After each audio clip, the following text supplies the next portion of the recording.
Hello, अस्सलाम वालेकुम। मैं प्रोफेसर शमीम अहमद अपने YouTube channel forum for secular democracy and social justice पर आपसे मुखातिब हूँ।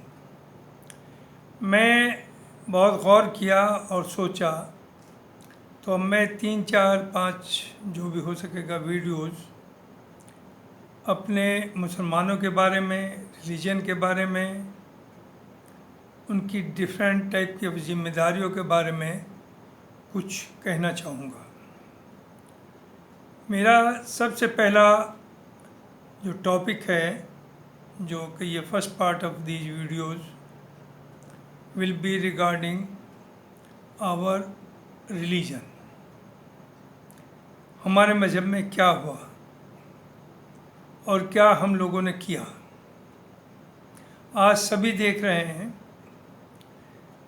कि इस्लाम तो वही है जो एक सच्चा मज़हब है, अल्लाह का दिया हुआ मज़हब है, कुरान पे बेस्ड है।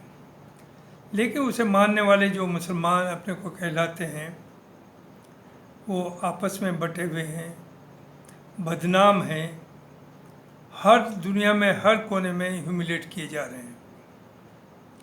तो हमें इनकी गहराइयों तक जाना चाहिए और इसके बारे में बोलना चाहिए।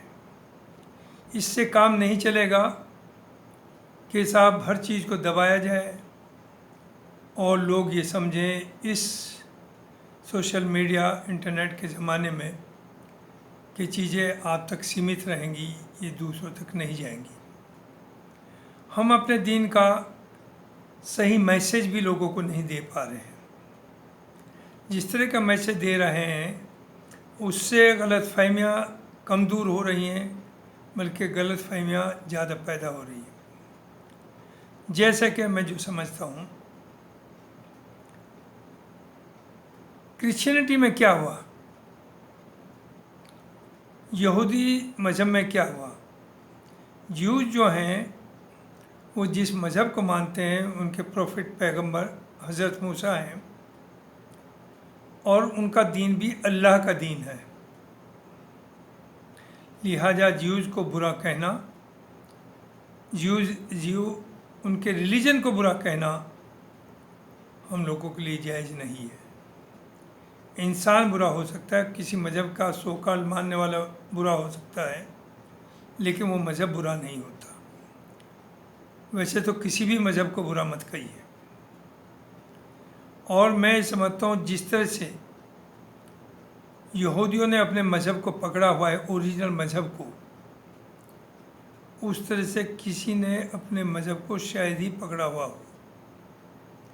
उसके बाद हज़रत ईसा आए और उनके मानने वालों को क्रिश्चियंस कहते हैं।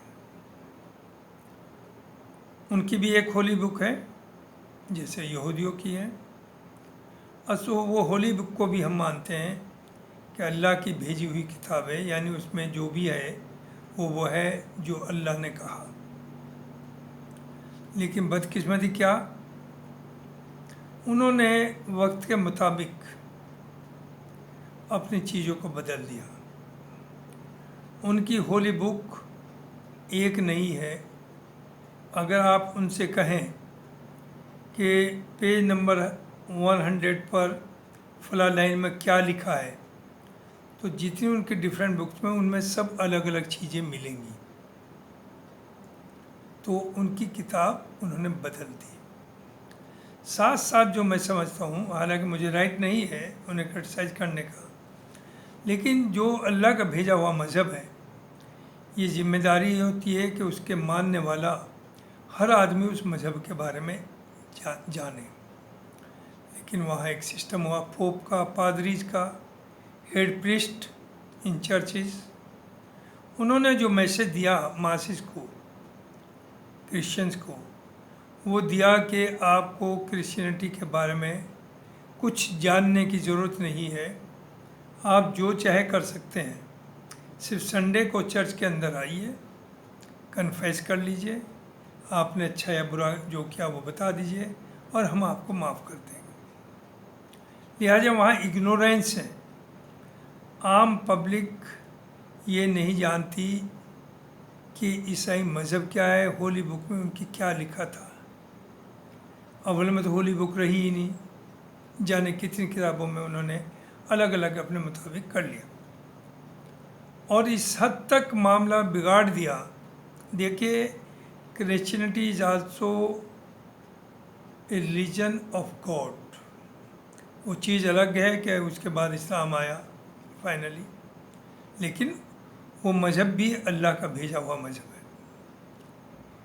है। वहाँ इस हद तक डिटोरिएशन हुआ कि होमोसेक्सुअलिटी या लेस्बियंस, लड़की की शादी लड़की से, इवन लड़की की शादी डॉग से चर्च के अंदर होती है and it is blessed by the chief priest. बुराइयाँ हर मज़हब में हैं, बुरे लोग हर जगह हैं, लेकिन उसे रिलीजन सैंक्टिटी नहीं देता उस बुराई को, क्योंकि उन्होंने इस हद तक मज़हब को चेंज कर दिया कि आप चर्च के अंदर मेल मेल की शादी कर रहे हैं, फीमेल फीमेल की कर रहे हैं एंड सो ऑन। अब आइए इस्लाम के ऊपर। अल्लाह ने कुरान हमारे प्रोफेट सल्लल्लाहु अलैहि वसल्लम उनके ज़रिए हम लोगों तक भेजा। तो कुरान को हम मानते हैं कि these are the words of Allah. उन्होंने एक मैसेज दिया, मैसेज पूरी दुनिया के लिए है, लेकिन जो उस मज़हब को मानते हैं, जो इस्लाम के मानने वाले कहते हैं, उनके लिए ख़ास तौर से है। हमारे उलमाओं ने क्या किया, सब तो गलत नहीं, या तो कम अक्ली भी कहीं हो सकती है, कहीं इंटेंशनली भी हो सकता है कि कभी इस चीज़ पर जोर नहीं दिया कि कुरान को समझ करके मीनिंग के साथ पढ़िए। कभी नहीं कहा। आपने सिर्फ ये कह दिया कुरान पढ़िए, रोज़ पढ़िए, ज़्यादा से ज़्यादा पढ़िए, सवाब मिलेगा। और यहाँ तक कहा कि अगर नहीं भी आप पढ़ना जानते तो उंगली चलाइए और कहिए ये भी सच है, ये भी सच है, ये भी सच है, आपको सवाब मिलेगा। व्हाट इज सवाब एंड व्हाट इज दीन? दीन आपको बताता है, वरना दीन की ज़रूरत ही क्या है।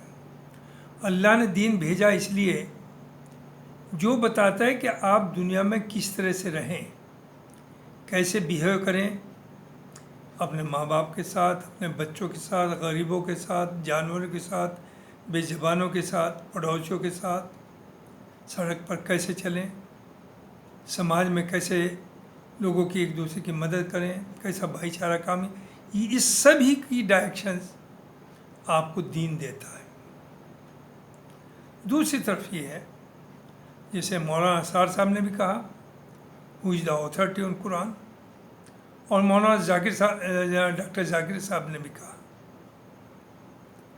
दोनों ने ये बात कही, मैं एक कोट कर रहा हूँ, कि अगर आपका बच्चा कोई फ्रांस में चला गया किसी वजह से बचपन में, और वो यहाँ की ज़बान भूल गया, इंडिया से रहने वाला है ओरिजिनली, और कुछ दिनों के बाद उसे माँ बाप की याद आई, वो एक ख़त लिखता है। जैसा ख़त माँ बाप के पास आया, उन्होंने खोला, देखा तो वो कुछ समझ नहीं पा रहे, क्योंकि वो तो फ्रेंच में है, ये फ्रेंच जानते नहीं। तो वो माँ बाप पागल हो जाते हैं, इतने परेशान हो जाते हैं और लोगों पे दौड़े फिरते हैं कि साहब ये बताइए मेरे बच्चे ने मुझे क्या मैसेज भेजा है, इसे पढ़ के मुझे बताइए। और तब सेटिस्फाई होते हैं जब कोई उन्हें तर्जुमे के साथ उस लेटर का जो मफ़हूम है उन्हें बताता है। ज़रा गौर करिए। और कुरान जो है वो अल्लाह का मैसेज है, जो मैसेज उसने आप मुसलमान के लिए नहीं पूरी दुनिया के लिए दिया। और फिर अगेन कहूँगा ख़ास तौर से मुसलमानों के, चूँकि हम कहते हैं हम इस्लाम को मानते हैं। आप कुरान पढ़ रहे हैं, लेकिन आपको ये पता नहीं कि इसमें क्या लिखा है, इसमें क्या मैसेज दिया है अल्लाह ने, इसमें किसकी गलती है। हमारे उलमाओं ने, जैसे मैं पहले कहा, इंटेंशनली या अनजाने में जो भी हो, कभी इस चीज़ पर जोर ही नहीं दिया कि कुरान को मतलब के साथ पढ़ें। कुरान है अरबिक लैंग्वेज में, तो अरब्स के लिए तो उनकी अपनी ज़बान है, और यही वजह है जब नमाज़ पढ़ते हैं कभी कभी वो नमाज़ पढ़ते पढ़ते रोने लगते हैं, हिचकने लगते हैं, क्योंकि वो समझ रहे हैं कि उसमें क्या कहा गया। और एक हम है कि हम सुन रहे हैं, रट रहे हैं, कुरान हाफजा कर लिया तो कहते हैं जन्नत का रास्ता खुल गया। ये पता नहीं कि कुरान में लिखा क्या है, मैसेज क्या है आपके लिए। तो ये एक बहुत बड़ी गलती हुई है। और इसमें यहाँ तक कुछ उलमाओं का कहना है कि साहब कुरान को आप कोशिश ना करें तर्जुमे के साथ पढ़ने की, इससे ख़तरा है कहीं आप बहक ना जाएं। और अगर आपको कुरान का तर्जुमा चाहिए तो किसी उलमा की मदद से पढ़िए। मैं ये समझता हूँ कि हर मुसलमान को, हर इस्लाम के फॉलोवर को कुरान को तर्जुमे के साथ पढ़ना चाहिए। हाँ, कुछ चीज़ें फ़िलोसफिकल हैं, वो शायद आपकी समझ में ना आए, तो जो बहुत नॉलेजेबल लोग हैं उनसे इसे डिस्कस करिए। जैसे मैं एग्जाम्पल दूँ, जो मौलाना कल्बे सादिक साहब थे, इंतकाल हो गया, अल्लाह उन्हें जन्नत नसीब करे। I always considered him as my ideal. चूँकि उन्होंने शिया और सुन्नी की यूनिटी की बात करी, आपस में मोहब्बत प्यार की बात करी। उन्होंने एक आवाज़ दी अब से 25-30 साल पहले लखनऊ में, जहाँ हर साल शिया सुन्नी राइट्स होते थे, कि शिया और सुन्नियों की ईद की एक नमाज होगी, सुन्नी इमाम नमाज पढ़ाएगा और मैं पीछे खड़ा हूँगा। 5 लाख आदमी आया, और वो चीज़ आज तक कंटिन्यू कर रही है, और शिया सुन्नियों के झगड़े ख़त्म हो गए हैं। दिस इज़ द इस्लाम। मौलाना कल्बे सादिक साहब कहते थे कि अगर कोई गैर मुस्लिम आपसे पूछे कि मुझे इस्लाम के बारे में बताइए, तो उसे किसी उलमा के पास ना भेजिए, चूँकि उलमा आपके यहाँ तो कितने अक़ीदे हैं, वो अपने अक़ीदे के मुताबिक उसे इस्लाम बताएगा। लिहाजा उससे कहिए कि कुरान उनसे दीजिए कि इसे पढ़िए, और कुरान बताएगा व्हाट इज़ इस्लाम। हम कहते हैं, और सच्चाई है, कि हमारा दीन मोहब्बत प्यार का दीन है, भाईचारे का दीन है, लेकिन क्या प्रैक्टिकली ये सही है? क्या हम इसे फॉलो कर रहे हैं? आप दूसरे दीन वालों को तो नफ़रत करते ही हैं, उन्हें तो आप बुरा कहते हैं, जो आपको नहीं कहना चाहिए। आपकी कुरान में कहा है, अल्लाह का मैसेज है, दूसरे के दीन को बुरा मत कहो। आप तो अपने दीन को भी नहीं छोड़ रहे। आपने अपने को इतने सेक्ट्स में बांट रखा है कि एक दूसरे के यहाँ शादी नहीं करते, एक दूसरे की मस्जिद में नमाज नहीं पढ़ते, एक दूसरे के जनाजे में शामिल नहीं होते। ये तो नफ़रत का आलम है। देखिए, जो ये डिफरेंट अक़ीदे हैं, डिफरेंट कायदे हैं हमारे, इसे कोई आसानी से ख़त्म तो नहीं कर सकता, लेकिन मिनिमाइज कर सकता है। आप जो चाहे करते रहिए, जो आपके दिल में है, लेकिन कम से कम, जैसे मस्जिद है, मस्जिद should be open for everybody, even for non Muslims. अगर कोई नॉन मुस्लिम ये कहे कि मैं मस्जिद देखना चाहता हूँ अंदर से, तो उससे ये मत कहिए कि वज़ू करके आप अंदर जाएंगे। सिर्फ जूते ना हो, निकाल दे बाहर, और उसे पूरी अंदर मस्जिद दिखाइए कि this is our mosque, place of prayer, Allah का घर जिसे हम कहते हैं। लेकिन आपने तो इस तरह के रूल बनाए। इस्लाम एक बहुत मुश्किल मज़हब नहीं है, इस्लाम बहुत आसान है, लेकिन हमें मिसगाइड किया गया, हमें दुनिया में पीछे रखा गया। एक ज़माना अब से तकरीबन मोर देन 1000 ईयर्स बैक, जब प्रिंटिंग मशीन ईजाद हुई, तो लोगों ने जो हाथ से लिखते थे शुरुआत की, तो हमारे उलमाओं ने फतवा जारी किया कि प्रिंटिंग मशीन से प्रिंटिंग करना हराम है, लिहाजा आप दूसरी कौमों से 200 साल पीछे हो गए। आपने लाउड स्पीकर को हराम कहा, आज हर मस्जिद में 20-20 लाउड स्पीकर बोल रहे हैं। गवर्नमेंट कह रही बंद करो, लोग कह रहे पोल्यूशन हो रहा, आप बंद करने को तैयार नहीं हैं। आपने टीवी को हराम कहा, क्या टीवी के बगैर आपको दुनिया का जो हो रहा है उसका पता चलेगा? आज बड़े बड़े उलमाओं के घर में भी टीवी है। आपने फोटोग्राफी को हराम कहा, क्या फोटोग्राफी नहीं हो रही है? क्या रोज़ हम मोबाइल के ऊपर फ़ोटो नहीं लेते हैं? क्या एक दूसरे को फ़ोटो नहीं भेजते हैं? क्योंकि आपने उसे प्रॉपर तरीके से एनालाइज ही नहीं किया कि फ़ोटो कौन सा हराम है और क्यों हराम है, किस लिए हराम है, वो डिटेल में आप गए नहीं। वो सिर्फ एक मूर्ति जिसकी पूजा होती है उसके लिए था कि लोग उसकी पूजा न करें। बाद में आपने जायज़ किया, अब सब फ़ोटो खिंचा रहे हैं। तो आपने जितने काम किए, बदकिस्मती यह है कि मदरसे जो तालीम देते हैं दीन की, वहाँ बाय एंड लार्ज बहुत गरीब पॉवर्टी लाइन के लोग, गुर्बत से वहाँ पहुँचते हैं बच्चे, जिन्हें खाना भी मिलता है, फिर पढ़ाई होती है।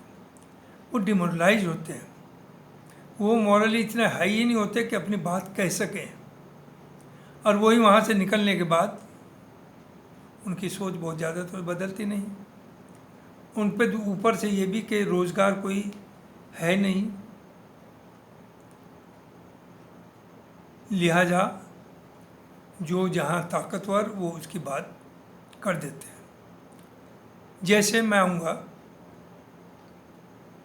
हिंदुज़्म ने आरएसएस है, आरएसएस में विजनरी लोग हैं, पढ़े लिखे लोग हैं, वो 50 साल आगे तक की सोचते हैं और हर फील्ड में हैं, सोशल वर्क भी करते हैं, एजुकेशन में भी हैं और रिलीजन में भी हैं। आपके यहाँ एक मूवमेंट शुरू हुआ जो अभी भी है, तबलीगी जमात। मैं समझता हूँ तबलीग से अच्छा काम दुनिया में कोई नहीं है, लेकिन क्या सिर्फ आप एक थैला लें, डिफरेंट जगहों पर जाएं, मस्जिदों में रुकें, लोगों से कहें नमाज़ पढ़ना ज़रूरी है, और हर हफ्ते मस्जिद में एक छोटी सी किताब है उसे पढ़ के सुना दें? क्या इससे यही दीन है? ये इतना बड़ा मूवमेंट था और है इंटरनेशनली, जो कि कोविड के बाद जिस तरह से अटैक हुआ जमातियों के ऊपर, जो कि गलत हुआ, उन्हें बदनाम किया गया, लेकिन चूँकि इसमें इसके अलावा कुछ बताया ही नहीं था, ये मूवमेंट ऑलमोस्ट बंद हो गया। इस जमात में करोड़ों लोग लगे हुए थे, तो इन्हें ये भी चाहिए था साथ साथ कि जमात में जहाँ तबलीग के निसाब, वो एक किताब जो पढ़ के सुनाते हैं, आप आधा घंटा चले जाते हैं, कि कुछ लोगों को इंसानियत की बातें भी बताते हैं, आगे कैसे बढ़ना ये भी बताते हैं, एजुकेशन भी बताते हैं, आपको अच्छी सेहत के साथ कैसे ज़िंदा रहना, पड़ोसी के साथ कैसे बर्ताव करना, इसकी तालीम भी देते हैं। उसकी तरफ ध्यान नहीं रहा। कुछ लोग तो यहाँ तक कहते हैं कि सिर्फ नमाज रोज़ा करते रहिए, सब ठीक हो जाएगा। इससे बड़ा झूठ कोई हो नहीं सकता। नमाज और रोज़ा तो करना ही करना है, चाहे आपकी पिटाई भी हो, आपका घर भी जला जाए, तो वो तब भी आपको करना है।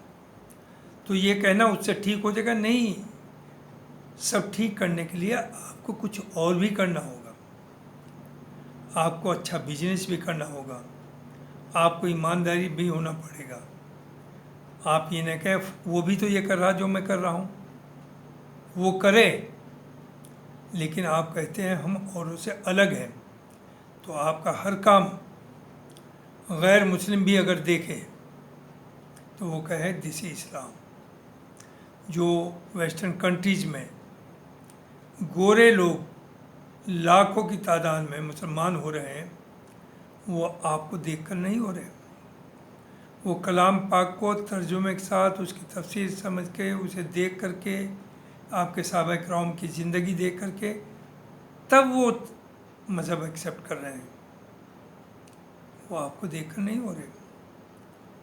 आप तो इतने समाज में पीछे हट गए हैं कि गैर मुस्लिम इम्प्रेस तो अलग है कि आपसे हो कि आप अच्छे आदमी हैं, वो आपने को आपके साथ आइडेंटिफाई करने को या आपके साथ खड़े होने को भी तैयार नहीं है। तो लिहाजा मेरा कहना है, एक तो जैसे इस्लाम में कोई बड़े छोटे का छुआछूत का कोई कंसेप्ट नहीं है। हुजूर ने अपने आखिरी खुतबे में कहा कि पूरब का हो, पश्चिम का हो, काला हो, गोरा हो, दक्षिण का हो, उत्तर का हो, सब बराबर है। तो इस्लाम में बाय बर्थ हर आदमी इक्वल है। वो डिस्क्रिमिनेट नहीं किया जा सकता कि किस फैमिली में पैदा हुआ इस पर, और कास्ट सिस्टम आपके ना ही है। हिंदुस्तान में है इट रियलिटी, चूँकि यहाँ 95 क्या 99% लोग कन्वर्ट हुए हैं और ज़्यादातर लोअर क्लासेस से हुए हैं। तो चूँकि वो उनमें प्रिविलेंट था, जो वो पेशा करते थे, नाई कसाई धोबी जैसे कहते हैं, तेली जुलाहा, वो आप आज भी आपकी कम्युनिटी में जो नहीं होना चाहिए। इस्लाम में सब बराबर हैं। कबीले का कंसेप्ट है। कबीले का मतलब ये कि शादी ब्याह आप उन लोगों में आपस में करें जिनके तौर तरीके, खान पीन, पहनावा, सब कल्चर एक जैसी हो, वरना आप अनकंफर्टेबल फील करेंगे। तो सिर्फ वहाँ तक मकसद है कबीले का। उसका मकसद ये नहीं कि ये कबीला हाई क्लास है, ये लो क्लास है, ये दलित क्लास है। तो आपको मेरी अपनी पर्सनल राय है, मुस्लिम्स को कम से कम अपने सरनेम के साथ अंसारी हो, सैयद हो, ख़ान हो, शेख हो, सिद्दीकी हो, या और जितने भी अब्बासी हो, जितने भी चीज़ें हैं, ये सरनेम जो आइडेंटिफाई करते हैं कि आप अलग चीज़ हैं, या आप बड़े हैं, आप छोटे हैं, वो हटा देने चाहिए। आप सरनेम नहीं रखे, अपना नाम, जैसे अरब कंट्रीज़ में वहाँ दो नाम एक जैसे नहीं मिलेंगे, जैसे दो आदमी दुनिया में एक शक्ल के नहीं होते, क्योंकि वहाँ चार चीज़ें होती हैं, आपका नाम, आपके वालिद का नाम, आपके दादा का नाम, और मे बी समटाइम कबीले का नाम, ये होते हैं। एक अहमद अली है तो दूसरे का अली अहमद है, फिर आगे पीछे, तो दो नाम इसलिए आसानी से नहीं होते। तो हम कोशिश करें, अगर आपको कुछ होना है, अगर आने वाले टाइम को फेस करना है, कि आपस के झगड़े ख़त्म करें, आप एक दूसरे को भाई माने, बड़े छोटों की इज्जत करनी सीखें, किसी के खिलाफ हेट्रेड की बात ना करें, किसी के मज़हब को बुरा ना कहें, अपने को आप सुपीरियर कहिए अपने घर बैठ कर के। अगर आप बाहर कहेंगे तो टकराव होगा। जब आप अपने को सुपीरियर कहेंगे तो इसका मतलब आप दूसरे को इन्फीरियर कह रहे हैं। और हर आदमी अपना जो मज़हब, जो भी मज़हब का मानता है, वो इसलिए मानता है कि वो अपने को सुपीरियर मानता है। अगर वो सुपीरियर ना माने तो वो तो फिर अपना मज़हब छोड़ देगा। तो इसलिए ज़रूरी है कि सुपीरियर कॉम्प्लेक्स घर के अंदर रही है। और एक जो ये आपके यहाँ सो कॉल्ड अपर कास्ट, या जिसे अशराफ आप कह रहे हैं, हालांकि इस्लाम में ना अशराफ है, ना पसमानदा है, और ना दलित है, ना ओबीसी है। It is not part of Islam. लेकिन फिर भी अपने जो अशराफ कहते हैं वो ये कोशिश उन्होंने करी, क्योंकि 99% जो सोकाल उलमाज हैं वो उसी क्लास से आते हैं। उन्होंने मुस्लिम समाज में भी जो हिंदूज में ब्राह्मण सुपरमेसी है उसे एस्टेब्लिश करना चाहा कि जितने मदरसे हैं, जितने मस्जिदें हैं, जितने दीनी लीडर हैं वो अपर कास्ट से हों और बगैर उनकी कंसेंट के, बगैर उनकी राय के कोई काम ना हो, वही फतवा दें, वो इस्लाम को इंटरप्रेट करें, वही कुरान के बारे में बताएं। जैसे कि ब्राह्मण, भाई उनका तो मज़हब में है ब्राह्मण इज सुपीरियर, और ब्राह्मण के बगैर शादी हो, ब्याह हो, मरना हो, जीना हो, दुनिया का कोई काम नहीं हो सकता। लेकिन आपके यहाँ ये नहीं है, आपके यहाँ कोई बड़ा छोटा नहीं है, ऑल आर इक्वल। तो जब आप कहते हैं कि आप इस्लाम के मानने वाले हैं तो इस्लाम की इन बातों को भी आपको मानना पड़ेगा, otherwise you are not a Muslim. एक साहब ने तो यहाँ तक कहा कलाम पाक के बारे में कि ठीक है पढ़िए, मैं रोकूंगा नहीं, लेकिन इस पढ़ने से कुछ फ़ायदा नहीं होने वाला, इससे आपको जन्नत या सवाब नहीं मिलने वाली, क्योंकि आपको पता ही नहीं कि इसमें क्या लिखा है। तो सबसे बड़ी जो गलती हमसे हुई है, हमारे सोकाल जो नॉन अरब्स हैं, उनके जो उलमा हैं, उन्होंने कौम को गुमराह किया। आज भी ये नहीं कहने को तैयार कि कुरान को तर्जुमे के साथ समझ करके पढ़िए। कहते खुतबे के बगैर जुमा ही की नमाज नहीं होती। अरे ये तो समझिए वो खुतबा होता क्या था। खुतबा वीकली जो डेवलपमेंट्स होते थे सोशल एंड पॉलिटिकल, उनके ऊपर खिताब करना, यानी लोगों से बात करना, उसे खुतबा कहते थे, लेक्चर देना। आज आप जो पढ़ते हैं अरबिक में, आपको खुद पता नहीं इसका मतलब क्या है। और जो 5000 साल पहले हुआ, वो जंग हुई थी, आप उसे पढ़े जा रहे हैं अरबिक में। तो बैठने वाले क्या पागल हैं, टाइम ख़राब करें? क्या इस खुतबे को पढ़ करके इसके बगैर सुने नमाज नहीं होगी? बिल्कुल होगी। तो इसलिए थोड़ा सा समझने की ज़रूरत है। इस्लाम को सही तरीके से समझिए, सही तरह से प्रोपेगेट करिए। हर आदमी के लिए जिम्मेदारी बनाइए कि वो कलाम पाक को तर्जुमे के साथ पढ़े। और जो अगर प्रॉब्लम्स है तो जो आलिम है वो कोई जहन नहीं, उलमा ही हो। एक आदमी अंग्रेज़ी पढ़ा हुआ है लेकिन दीनियात के बारे में उसने बहुत पढ़ा हुआ है, उससे आप डिस्कस करिए तो आपका शक दूर होगा। तो आज मुझे यही कहना है। अगला टॉपिक मेरा किसी दूसरे सोशल, पॉलिटिकल, बिजनेस, इंटरेस्ट, इन सब के बारे में मैं बात करूँगा। और शुक्रिया, बहुत बहुत थैंक यू वेरी मच। अस्सलाम वालेकुम।